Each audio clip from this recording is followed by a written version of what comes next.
আজকের এই ভিডিওতে আপনাদেরকে দেখাবো ফোনের মধ্যে যদি এমার্জেন্সি কল বা নো সার্ভিস দেখায় টাওয়ারের জায়গায়, অথবা যদি সিম কার্ড শো না হয়, তাহলে আপনারা কি করবেন।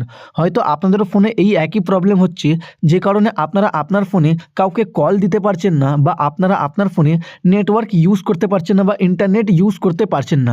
তো কিভাবে আপনারা এই প্রবলেমটিকে ঠিক করবেন, কিভাবে আপনারা এমার্জেন্সি কল বা নো সার্ভিস সরিয়ে আপনারা টাওয়ারটিকে নিয়ে আসবেন, বা আপনারা কিভাবে নেটওয়ার্ক চালু করবেন, সবটাই এই ভিডিওতে আপনাদেরকে দেখাবো। তো চলুন বন্ধুরা, ভিডিওটি শুরু করা যাক। তো বন্ধুরা, এই ভিডিওতে আমি আপনাদেরকে দু তিনটি উপায় দেখাবো, যে উপায়গুলি করে আপনারা আপনার টাওয়ারটি ফিরিয়ে আনতে পারবেন। তো সর্বপ্রথম উপায় হলো, এইখানে আপনারা এরোপ্লেন মোড দেখতে পাবেন। এরোপ্লেন মোডটিকে এখান থেকে অন করে দেবেন। অন করার পর কিছু সেকেন্ড ওয়েট করে নেবেন। কিছু সেকেন্ড ওয়েট করার পর আবার এটিকে অফ করে দেবেন। অফ করার পর যদি আপনাদের টাওয়ার চলে আসে, বা এখানে এমার্জেন্সি কল সরে যদি টাওয়ার চলে আসে, তাহলে ঠিক আছে। আর যদি না এসে দেখে, তাহলে আপনারা কি করবেন, তাহলে এখান থেকে আপনাদের ফোনের মধ্যে একবার পাওয়ার বাটনটিকে চাপ দেবেন। পাওয়ার বাটনটিকে চাপ দেওয়ার পর এখানে আপনারা রিস্টার্টের একটি অপশান দেখতে পাবেন এইখানে। তো এখান থেকে ফোনটিকে একবার রিস্টার্ট করে নেবেন।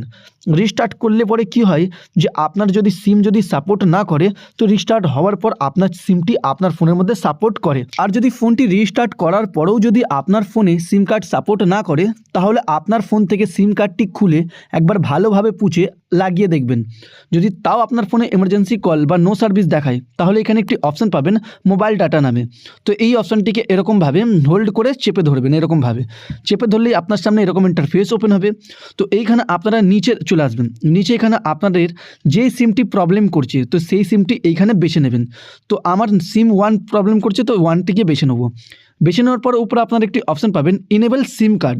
তো যদি আপনারা আপনার ফোনের মধ্যে দেখবেন এই অপশানটি অফ করা আছে, তাহলে আপনাদের ফোনের মধ্যে কোনোদিনও সিম সাপোর্ট করবে না। তো তার জন্য এই অপশানটি সারাক্ষণ অন থাকা দরকার। অন করার সাথে সাথেই আপনারা দেখবেন আপনার ফোনের মধ্যে টাওয়ার রিটার্ন চলে এসছে।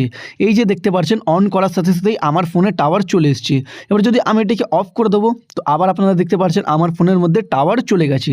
তো সর্বপ্রথম আপনারা দেখে নেবেন এই অপশানটি অন করা আছে কি না। যদি এসব করার পরেও যদি আপনার ফোনের মধ্যে সিম কার্ড সাপোর্ট করছে না, ফোনের মধ্যে এমার্জেন্সি কল বা নো সার্ভিস দেখাচ্ছে, তাহলে আপনারা কি করবেন। আপনারা করবেন কি, আপনারা যে কোম্পানির সিম ইউজ করেন, সেই একই কোম্পানির সিম যদি কেউ ইউজ করে থাকে আপনার পরিবারের মধ্যে বা আপনার বন্ধুদের মধ্যে, তো তাদের ফোন থেকে কাস্টমার কেয়ারকে ফোন করে আপনারা আপনার ফোনের সমস্যা বা আপনার সিমের সমস্যার ব্যাপারে আপনারা জানাতে পারেন। ওখান থেকে ওরা প্রবলেম ঠিক করে দেবে। এইভাবে আপনারা আপনার ফোনের মধ্যে টাওয়ার রিটার্ন আনতে পারবেন।